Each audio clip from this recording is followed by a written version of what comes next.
Mwenyekiti wa The Desk and Chair Foundation ndugu Sipten Megji amewapongeza walimu na wafanyakazi wote wa shule ya sekondari Bwiru wasichana kwa kazi nzuri wanayoifanya ya kuwaelimisha watoto wa kike na kuwaandaa kwa maisha yao ya baadaye na kwa taifa zima.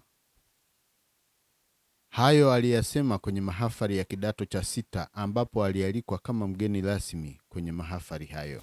Sisi huko msikitini mashehe wanatuambia kwamba unapomelimisha mwanamke umeelimisha umma nzima. Na hili jambo halina ubishi na kila dini inakubaliana na. Pongezi za dhati kabisa mimi binafsi nazipeleka kwa walimu. Walimu kwa kweli leo nimeona kwamba kazi mliofanya ni kubwa na kazi mnayofanya ni kubwa. Naomba pamoja na changamoto mlizokuwa nazo wakati mwingine msivunjike moyo, na hilo nitawaambia kwamba pia mara nyingi sana huwa tunaambiwa msikitini kwamba kati ya wazazi watatu yule aliyekuzaa, mzazi anayekuozesha na mzazi mwalimu, kati ya hao watatu bora ni mwalimu. Kwa hiyo walimu, pokeeni hizo pongezi. Moja ni Mwenyezi Mungu atakayeweza kuwalipa. Jambo lolote mtu yote bila kupita kwa mwalimu hajafika kokote pale. Awali walimu na wanafunzi waliiomba taasisi hiyo pamoja na wadau wengine kuwasaidia kutatua changamoto nyingi zinazowakabili hapo shuleni.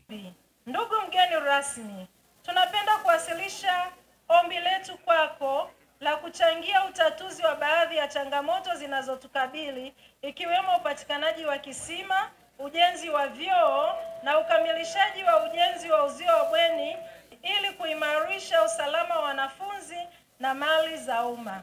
Pia tunaomba kujengewa mtaro wa maji ya mvua kutoka getini kupitia mgahawa wa shule, yani kantini, kuelekea ziwani. Aidha, tunapenda kutumia fursa hii kuwaomba wadau mbalimbali kukuunga mkono wewe mgeni rasmi katika juhudi za kutatua changamoto hizi. Hivyo, kwa heshima na taadhima, tunakuomba ushirikishe wadau wote waliohudhuria katika hafla hii ili kujenga shule ya sekondari ya wasichana Bwiru. Upungufu wa vifaa vya bwenini kama vile vitanda, godoro. 7. Udogo wa ukumbi wa mkutano ambao haukubali kwa kukaa kwa wanafunzi wote kulingana na kuwepo kwa idadi kubwa. 8. Ukosefu wa vifaa vya ushereheshaji kama spika, vitambaa na kadhalika, ambavyo shule huingia gharama kukodi vifaa hivyo wakati wa hafla mbalimbali kama sherehe za mahafali, midaharo na kadhalika. 9. Kutokukamilika kwa uzio maeneo ya mabwenini inagharimisha usalama wa wanafunzi. 10. Upungufu wa kompyuta za kukizi wanafunzi wote. 11. Upungufu wa incinerator mabwenini. Katika kutatua changamoto za ujenzi wa uzio, mwenyekiti wa The Desk and Chair Foundation alizindua harambee kwa watu wote waliofika kwenye mahafali hayo, ambapo zilipatikana zaidi ya shilingi milioni 1.5 na mifuko ya saruji 35. 5 tunachukua. Usiende Johnny. Simama tuje. Asanteni kwa kujitoa. Na kipengele cha mwisho kwa upande wa